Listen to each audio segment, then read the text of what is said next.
Kottakkal marathon എന്നത് കോട്ടക്കലിന്റെ ഒരു identity ആകാൻ പോകുന്ന ഇവന്റ് ആയിരിക്കണമെന്നായിരുന്നു ഞങ്ങളുടെ താല്പര്യം. അതിന്റെ ഓരോ വർക്കിലും അത്രത്തോളം ക്വാളിറ്റി ഫീൽ ചെയ്യണമെന്ന് ഞങ്ങൾക്ക് ആഗ്രഹമുണ്ട്. അതിന്റെ ഭാഗമായി ഏറ്റവും മികച്ച ഒരു ഇവന്റ് കൺസൾട്ടേഷൻ ആൻഡ് ബ്രാൻഡിംഗ് ഏജൻസിയെ തന്നെ ഏൽപ്പിക്കണമെന്നായിരുന്നു തീരുമാനം.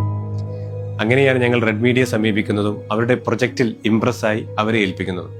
അത് ഞങ്ങളുടെ ഏറ്റവും ബെസ്റ്റ് ഡെസിഷൻ ആയിരുന്നു. കോട്ടക്കൽ മാരത്തോൺ എന്ന ഒരു കോൺസെപ്റ്റുമായിട്ട് KRC റെഡ് മീഡിയയെ സമീപിക്കുമ്പോൾ കോട്ടക്കലിന് ഒരു യുണീക്ക് ഐഡന്റിറ്റി കൊടുക്കുന്ന ഇവന്റ് ആണ് ഇതെന്നൊരു സീരിയസ്നെസ് ഞങ്ങളുടെ ടീമിനുണ്ടായി. ബഡ്ജറ്റിംഗ് മുതൽ ഇവന്റിന്റെ ഓരോ സ്റ്റേജും എങ്ങനെയായിരിക്കണം മുന്നോട്ട് പോകേണ്ടത്, ഓരോ കമ്മിറ്റികൾ ഏതൊക്കെയായിരിക്കണം, അതിലുള്ള അംഗങ്ങളുടെ ഡ്യൂട്ടീസ് ആൻഡ് റെസ്പോൺസിബിലിറ്റി എന്തൊക്കെയായിരിക്കണം എന്നടങ്ങിയിട്ടുള്ള ഒരു ഡീറ്റെയിൽഡ് പ്രോജക്റ്റ് റിപ്പോർട്ട് തയ്യാറാക്കിക്കൊണ്ട് KRC അംഗങ്ങൾക്ക് മുമ്പിൽ നമ്മൾ സമർപ്പിക്കുകയായിരുന്നു. അതിനുശേഷം റെഡ് മീഡിയ കോട്ടക്കൽ മാരത്തോണിന്റെ ഇവന്റ് പാർട്ണറായി മാറുകയും ചെയ്തു. കോട്ടക്കൽ മാരത്തോൺ പ്രൊമോഷൻ ഡിസൈനുകൾ ഇന്റർനാഷണൽ മാരത്തോണുകളുടെ നിലവാരം പുലർത്തണമെന്ന് ഞങ്ങൾക്ക് നിർബന്ധമുണ്ടായിരുന്നു.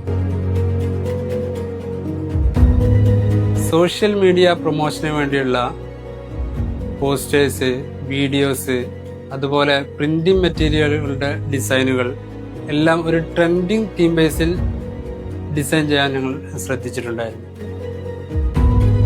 കോട്ടക്കൽ മാരത്തോണിന്റെ വിജയം അതിന്റെ ഓരോ വർഷത്തെ നമ്മളുടെ പാർട്ടിസിപ്പേഷനിൽ നിന്നും തികച്ചും അത് വ്യക്തമാണ്. ആദ്യത്തെ വർഷം ആയിരത്തിന്റെ അടുത്ത ആളുകൾ പങ്കെടുത്ത ഒരു ഇവന്റ് രണ്ടാമത്തെ വർഷം ആയപ്പോൾ അതിന്റെ 3 ഇരട്ടിയായിട്ടാണ് നമ്മൾ അതിന്റെ പാർട്ടിസിപ്പേഷൻ വന്നത്. ഏകദേശം 3000 അടുത്ത് ആളുകൾ പങ്കെടുത്തു. 2026 ഇപ്പൊ ലാസ്റ്റ് നടന്ന എഡിഷൻ, 3ാമത് എഡിഷൻ, അതിൽ നമ്മൾ ഫിക്സ് ചെയ്ത ഡേറ്റിന്റെ മുന്നേ തന്നെ രജിസ്ട്രേഷൻ ക്ലോസ് ചെയ്യേണ്ട ഒരു അവസ്ഥയിലേക്ക് വന്നു. മാരത്തോണിൽ ഓരോ സീസണിൽ നമ്മൾ വ്യത്യസ്തമായ തീമുകളാണ് കൊണ്ടുവരാറുള്ളത്.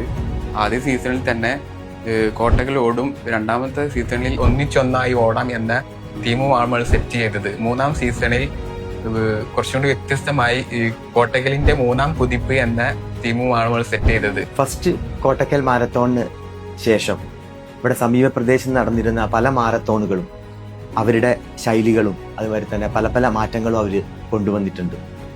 അത് ഞങ്ങൾ കരുതുന്നത് കോട്ടക്കൽ മാരത്തോണിന്റെ ഇമ്പാക്റ്റ് തന്നെ ആണെന്നാണ്. കോട്ടക്കൽ മാരത്തോൺ കോട്ടക്കൽ പൂരം മാതിരി കോട്ടക്കൽ ഒരു പ്രധാന ഇവന്റായിട്ട് മാറിയിട്ടുണ്ട്. ഇത് ജനങ്ങൾ വിസിബിൾ ആയിട്ടുള്ള ഒരു പോസിറ്റീവ് എനർജി ജനങ്ങളിലൊക്കെ ഉണ്ടാക്കിയെടുത്തിട്ടുണ്ട്. ഇപ്പോൾ ഓരോ വർഷവും കോട്ടക്കൽ മാരത്തോണിന്റെ ഡേറ്റ് അനൗൺസ് ചെയ്യുന്നത് ആളുകൾ കാത്തിരിക്കുകയാണ്. കോട്ടക്കൽ മാരത്തോണിന്റെ ഒരു 4 മന്ത് മുതൽ നമ്മൾ പ്രൊമോഷൻ ആക്ടിവിറ്റീസ് ഒക്കെ പ്ലാനഡ് ആവും.